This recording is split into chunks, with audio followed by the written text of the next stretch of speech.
¿Sabías que más de 17 millones de personas mueren cada año por enfermedades cardiovasculares?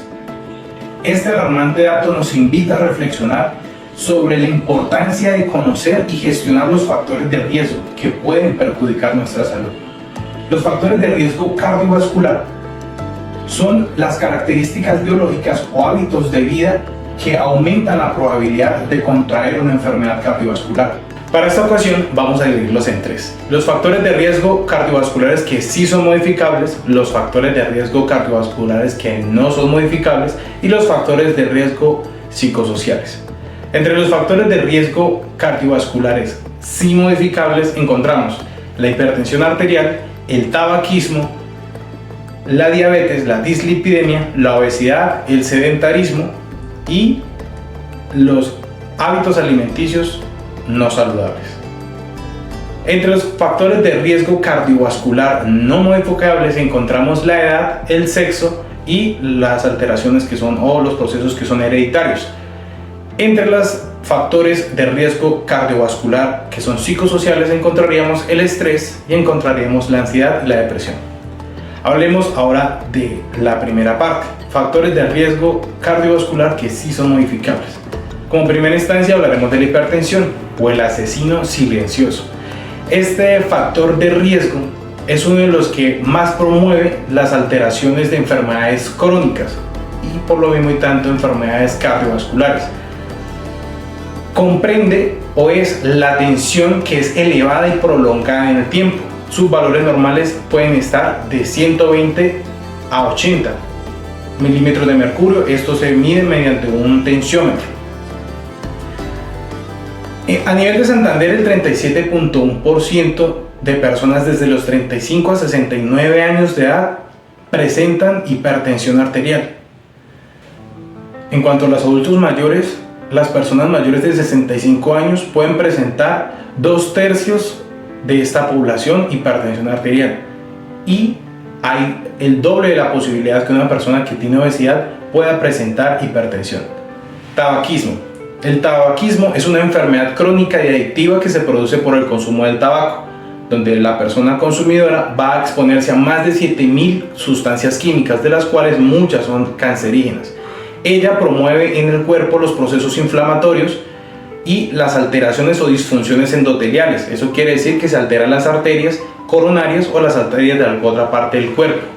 Importante, la persona que también fuma tabaco o fumó tabaco tiene 2 veces más la probabilidad de contraer una enfermedad cardiovascular. La diabetes. La diabetes es una enfermedad crónica que se caracteriza por niveles elevados de azúcar en la sangre, ya sea porque hay una alteración de la insulina por deficiencia o porque casi no se produce la insulina, o porque no se está utilizando de la forma adecuada.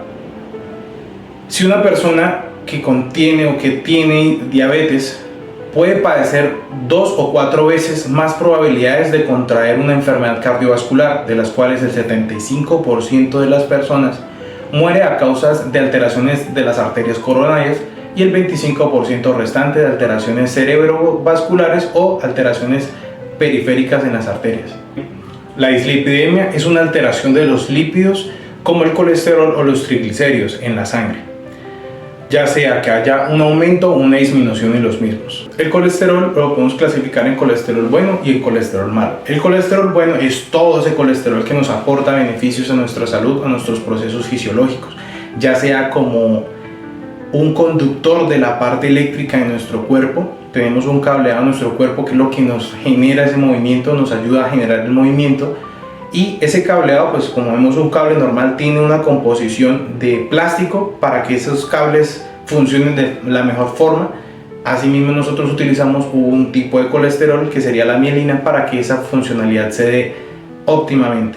Igualmente lo utilizamos en varias partes del cerebro y a nivel de las hormonas. Se necesita el colesterol bueno para todo ese proceso de las hormonas. Y el colesterol malo, ya estaríamos hablando de esas alteraciones que nos pueden proporcionar un taponamiento, disminución del diámetro de las arterias, como ya lo hemos mencionado en otros videos. Por otro lado, la obesidad es una enfermedad crónica que se produce cuando se consume más energía de la que se gasta. Está caracterizado por ese consumo o esa cantidad de grasa corporal que se genera o se almacena de forma general o local. Para nosotros poder determinar si estamos presentando algún índice de obesidad, se utiliza el índice de masa corporal, que es la diferencia del peso por la estatura al cuadrado. Podemos ver que desde el 25 a 30 empieza un sobrepeso y de los 30 en adelante empieza una clasificación de obesidad. Acá les dejo esta imagen para que ustedes mismos puedan sacar su índice de masa corporal y analizar en cuál se encuentran. Sedentarismo o falta de actividad física. El sedentarismo es uno de los factores de riesgo que más promueve enfermedades crónicas. El alto sedentarismo a nivel mundial puede oscilar entre los 60 y 71%. Por eso es tan importante controlar y eliminar este factor de riesgo.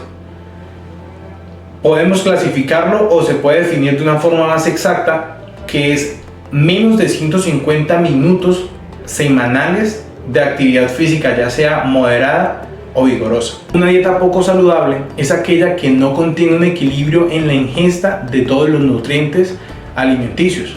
Esto puede conllevar a la desnutrición, a la obesidad, alteraciones cardiovasculares, diabetes, entre otros. Factores de riesgo no modificables.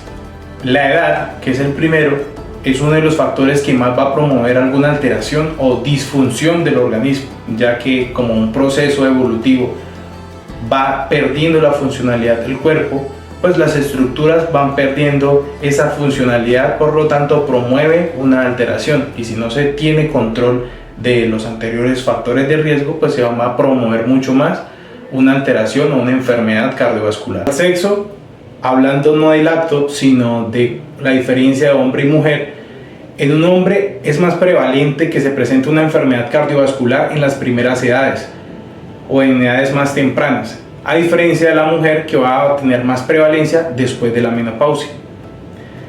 Y ahora hablando de la historia familiar, cuando se presenta en nuestros padres o nuestros antecesores una alteración, factor de riesgo o algún hábito, tenemos mucha más probabilidad de también contraerlo. Por lo tanto, si lo identificamos en alguno de nuestros padres, es importante empezar a trabajar en controlar cada uno de ellos. Finalmente, hablando de los factores de riesgo psicosociales, vamos a hablar sobre el estrés, que es uno de los más importantes. El estrés es una respuesta natural de nuestro cuerpo ante una situación amenazante, desafiante o frustrante, lo cual se puede manifestar de forma física, como una tensión física o una tensión emocional. Podemos clasificarlo en un estrés leve y un estrés crónico. El estrés leve, pues, es la respuesta que nosotros presentamos ante una situación para reaccionar. Y el estrés crónico es el que ya es más enfermizo, ya va a generar alguna alteración en nuestro organismo, ya que se relaciona con alteraciones de lípidos en el cuerpo, como una dislipidemia, alteración de la grasa corporal, como la obesidad, alteración del azúcar, como una diabetes, o alteración de la tensión, como la hipertensión.